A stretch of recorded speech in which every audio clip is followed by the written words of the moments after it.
తెలంగాణలో 20 మంది senior IPS అధికారుల బదిలీ అయ్యారు. డీజీపీగా రవి గుప్తాకు పూర్తి స్థాయి బాధ్యతలు అప్పగించారు. విజిలెన్స్ అండ్ ఎన్ఫోర్స్మెంట్ డీజీగా రాజీవ్ రతన్, రోడ్డు భద్రతా విభాగం చైర్మన్ గా అంజనీ కుమార్ ను ప్రభుత్వం నియమించింది.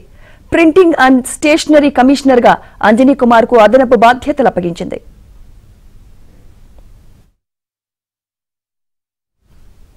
ఏసీబీ డీజీగా సివి ఆనంద్, సిఐడి చీఫ్ గా శిఖా గోయల్, ఎస్ఐబి చీఫ్ గా సుమతి, రైల్వే డీజీగా మహేష్ భాగవత్ నియామకమయ్యారు. తెలంగాణ స్పెషల్ ఫోర్స్ డీజీగా అనిల్ కుమార్, హోంగార్డ్స్ ఐజీగా స్టీఫెన్ రవీంద్ర, హైదరాబాద్ జోన్ ఐజీగా తరుణ్ జోషికి బాధ్యతలు అప్పగించింది ప్రభుత్వం.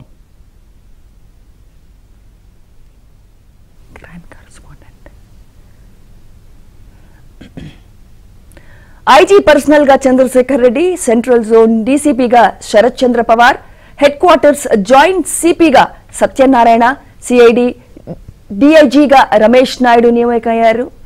హౌసింగ్ కార్పొరేషన్ ఎండీగా రమేష్, ఏసీబీ డైరెక్టర్ గా PR Srinivas, excise enforcement director గా కమలాసన్, జైళ్ల శాఖ డీజీగా Soumya Mishra, police academy director గా అభిలాష్ బిస్తును ప్రభుత్వం నియమించింది. ఇదే అంశంపై మరింత సమాచారం మా ప్రతినిధి ప్రవీణ్ అందిస్తారు. ప్రవీణ్, తెలంగాణ రాష్ట్ర వ్యాప్తంగా అంటే ఐపీఎస్ లు బదిలీలు జరగడం జరిగింది. ఇందులో సీనియర్ ఐపీఎస్ లే ఎక్కువగా బదిలీలు అయినటువంటి పరిస్థితి కనపడుతుంది.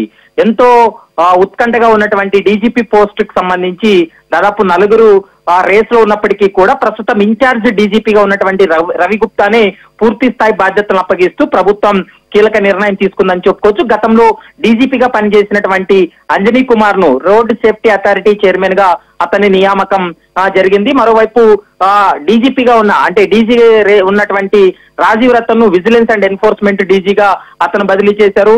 మరోవైపు గతంలో హైదరాబాద్ సిపిగా పనిచేసినటువంటి సివి ఆనంద్ ను డీజీ ఏసీబీ డీజీగా కూడా అతన్ని నియమించినటువంటి పరిస్థితి కనపడుతుంది. ఇక police academy director Abhilash Bisht, jails డీజీగా సౌమ్య మిశ్రా, సిఐడి చీఫ్ గా శిఖా గోయల్ ను నియమిస్తూ రాష్ట్ర ప్రభుత్వం కీలక నిర్ణయం తీసుకోవడం జరిగింది. 1-2 రోజుల్లో జిల్లాల్లో పనిచేసేటువంటి ఎస్పీలు కూడా వారికి స్థానచలనం కలిగేటువంటి అవకాశం ఉంటుంది. జిల్లా ఎస్పీలు కూడా మారేటువంటి అవకాశం అయితే కనపడుతుంది. మరోవైపు మరో 4 కమిషనరేట్లు సిపిలు లాంగ్ స్టాండింగ్ గా పనిచేసినటువంటి సిపిలు ఎవరైతే ఉన్నారో వారిని కూడా మార్చాలనేది రాష్ట్ర ప్రభుత్వం యోచిస్తుంది. కొత్తగా అక్కడ కొత్త సిపిలను కూడా నియమించేటువంటి అవకాశం అయితే స్పష్టంగా కనపడుతుంది. ఇక శిఖా గోయల్ కు అదనంగా సిఐడి చీఫ్ తో పాటు సైబర్ సెక్యూరిటీ అడిషనల్ డీజీగా కూడా ఆమెకు అదనపు బాధ్యతలు ఇచ్చినటువంటి పరిస్థితి కనపడుతుంది. మరోవైపు ఇప్పటి వరకు సిఐడి చీఫ్ గా పనిచేసినటువంటి మహేష్ భగవత్ కు railways and road safety additional డీజీపీగా అతన్ని నియమించారు.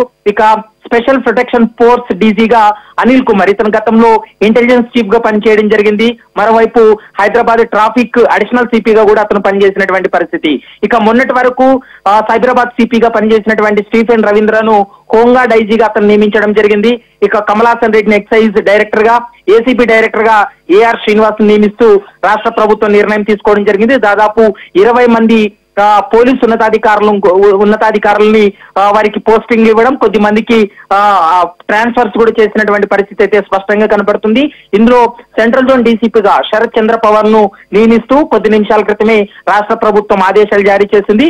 1-2 రోజుల్లో జిల్లా ఎస్పీలు కూడా స్థానచలనం కలిగేటువంటి అవకాశం ఉంటుంది. ఆ పోస్టింగ్ సంబంధించి కూడా 1-2 రోజుల్లో జీవో విడుదలయ్యేటువంటి అవకాశం అయితే కనపడుతుంది. సుమిత్ర.